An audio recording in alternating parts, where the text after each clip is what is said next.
Price the Lord. ദൈവത്തിന് സ്തോത്രം. കർത്താവായ യേശു ക്രിസ്തുവിനാൽ അനുഗ്രഹിക്കപ്പെട്ട ദൈവജനമേ, എല്ലാ പ്രിയപ്പെട്ടവർക്കും യേശുവിൻ്റെ നാമത്തിൽ സ്നേഹവന്ദനം.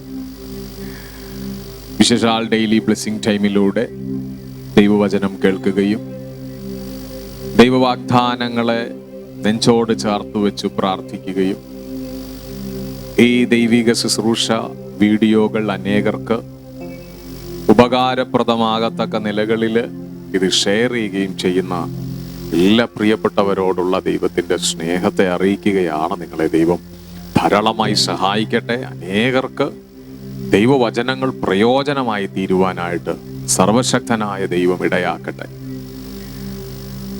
പ്രിയമുള്ളവരെ, കർത്താവായ യേശു ഭൂമിയിൽ മനുഷ്യനായി അവതരിച്ച നമ്മുടെ കർത്താവ് പൂർണ്ണ മനുഷ്യനായി ഒരു മനുഷ്യൻ്റെ വേദന എന്താണെന്നും എങ്ങനെയാണെന്നും ഒക്കെ നന്നായി അറിയുന്ന ഒരു നല്ല ദൈവമാണ് നമ്മുടെ കർത്താവ്. ആകയാൽ നിങ്ങൾ ഇന്ന് ഫേസ് ചെയ്യുന്ന ഏത് വിഷയത്തെയും നന്നായി മനസ്സിലാക്കാൻ കഴിയുന്നവനാണ് നമ്മുടെ ദൈവം, നമ്മുടെ യേശു കർത്താവ്. അവൻ പൂർണ്ണ മനുഷ്യനായി ഈ ഭൂമിയിൽ അവതരിക്കുവാനായിട്ടിടയായി. കർത്താവായ യേശുവിനെ ക്രൂശിക്കുന്ന സമയത്ത് ക്രൂശിൽ കടന്നുകൊണ്ട് കർത്താവ് പറയുന്നൊരു ഭാഗം യോഹന്നാന്റെ സുവിശേഷം 19 അധ്യായം 28 വാക്യത്തിൽ നമുക്ക് കാണാം. അതിൻ്റെ ശേഷം സകലവും തികഞ്ഞിരിക്കുന്നു എന്ന് യേശു അറിഞ്ഞിട്ട് തിരുവെഴുത്ത് നിവൃത്തിയാകും വണ്ണം എനിക്ക് ദാഹിക്കുന്നു എന്ന് പറഞ്ഞു. നമ്മുടെ കർത്താവായ യേശുവിന് വളരെയധികം ദാഹമുണ്ടായി. വളരെയധികമുള്ള വെയിലും ശരീരത്തിൽ അടികളേറ്റ് ശരീരം ക്ഷീണിച്ചും ശരീരത്തിൽ ബലമില്ലാത്ത നിലകളിൽ ശരീരം തളർന്നുമൊക്കെ ആയിരിക്കുന്ന കർത്താവായ യേശുവിന് വളരെയധികം ദാഹിച്ചു. ദൈവവചനത്തിൽ നമ്മൾ കാണുകയാണ്. പ്രിയമുള്ളവരെ, കർത്താവ് വളരെ പ്രയാസം അനുഭവിക്കുകയാണ് ആ സമയത്ത്. എന്നാൽ പൂർണ്ണ മനുഷ്യനായി നിന്നുകൊണ്ട് താൻ ആ പ്രയാസങ്ങൾ അനുഭവിക്കുകയാണ്. ഒരു മനുഷ്യന്റെ ശരീരത്തിൽ ജലാംശങ്ങൾ നഷ്ടപ്പെട്ട് വളരെയധികം അവന് ദാഹിച്ച് വളരെയധികം പ്രയാസങ്ങൾ അനുഭവിക്കുന്ന ഒരു മനുഷ്യൻ എങ്ങനെയാണോ അതുപോലെ അതിനേക്കാളുപരി യേശു വളരെ വളരെ ഭാരത്തോടെ ആകുവാനായിട്ടിടയാണ്.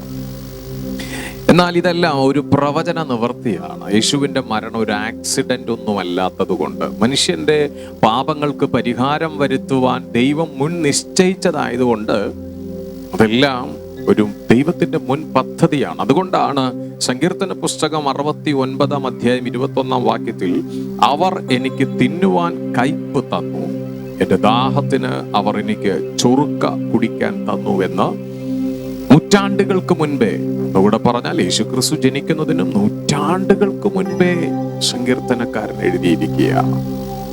പ്രിയമുള്ളവരെ, അതുകൊണ്ട് കർത്താവായ യേശു ഒരു മനുഷ്യന്റെ വേദന നന്നായി മനസ്സിലാക്കാൻ കഴിയുന്ന ഒരു യേശുവാണ്.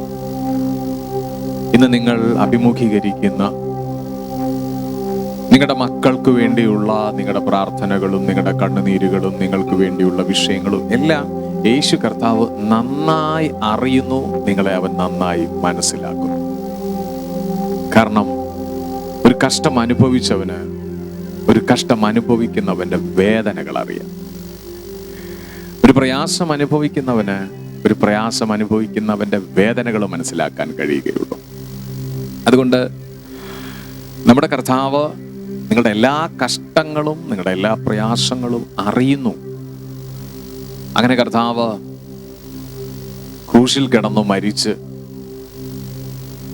3-ാം നാൾ ഉയർത്തെഴുന്നേറ്റ് ഇന്നും ജീവിക്കുന്ന ഒരു യേശുവാണ് നമുക്കുള്ളത്. നമ്മുടെ ദൈവസന്നിധിയിൽ നമുക്ക് നമ്മെ ഏൽപ്പിച്ചു കൊടുക്കാൻ, നമ്മുടെ ആവശ്യങ്ങൾ ഏൽപ്പിച്ചു കൊടുത്ത് നമുക്ക് പ്രാർത്ഥിക്കാൻ, കണ്ണുകൾ അടയ്ക്കാം. സ്വർഗീയ പിതാവാം ദൈവമേ, കർത്താവായ യേശു ഞങ്ങൾക്കുള്ളത് കൊണ്ട് നന്ദിയോടെ സ്തോത്രം ചെയ്യുന്നു. ഈ ഡെയിലി ബ്ലെസ്സിങ് ടൈമിലൂടെ ദൈവവചനങ്ങൾ കേൾക്കുകയും ഒരുമിച്ച് പ്രാർത്ഥിക്കുകയും ചെയ്യുന്ന നിന്റെ മക്കളുടെ ആവശ്യങ്ങളെ വഹിച്ച് പ്രാർത്ഥിക്കുന്നു. ഏതെല്ലാം വിഷയത്തിന്റെ നടുവിൽ ഭാരത്തോടെ ഇരിക്കുന്നു, അതെല്ലാം അത്ഭുതകരമായ ദൈവം അവരെ നടത്തിക്കൊടുത്ത് കർത്താവിന്റെ നാമം മഹത്വപ്പെടുവാൻ ഇടയാക്കിക്കൊള്ളണം എന്ന് പ്രാർത്ഥിക്കുന്നു. പൂർണ്ണ മനുഷ്യനായി ക്രൂശിൽ കടന്ന് എനിക്ക് ദാഹിക്കുന്നുവെന്ന് പറഞ്ഞ പ്രവചന നിർവൃത്തി എന്ന വണ്ണം ഞങ്ങളുടെ കർത്താവ് ശരീരത്തിൽ വളരെയധികം ദാഹം അനുഭവിച്ച യേശു, കർത്താവ് വലിയ വലിയ കഷ്ടങ്ങൾ അനുഭവിച്ച യേശു, നിന്റെ ജനത്തിന്റെ കഷ്ടങ്ങളെ അങ്ങ് അറിയുന്ന ദൈവമാകയാൽ സ്തോത്രം. വലിയ പ്രയാസങ്ങളിൽ നിന്ന് നിന്റെ മക്കളെ വിടുവിച്ച് നടത്തും, അത്ഭുതങ്ങൾ ചെയ്യും യേശുവിൻ നാമത്തിൽ തന്നെ. ആമേൻ. Praise the lord. പ്രിയമുള്ളവരെ, നമ്മുടെ കർത്താവ് നമ്മെ പോലെ ഒരുവനായി കഷ്ടം അനുഭവിച്ചവനാണ്. അതുകൊണ്ട് നമ്മുടെ സകല ഭാരവും നമ്മുടെ വിഷമങ്ങളും നിങ്ങളുടെ പ്രയാസങ്ങളും അറിയുന്നൊരു ദൈവമാണ്. വലിയ മറുപടികൾ നൽകി കർത്താവ് അനുഗ്രഹിക്കും. God bless you. ആമേൻ.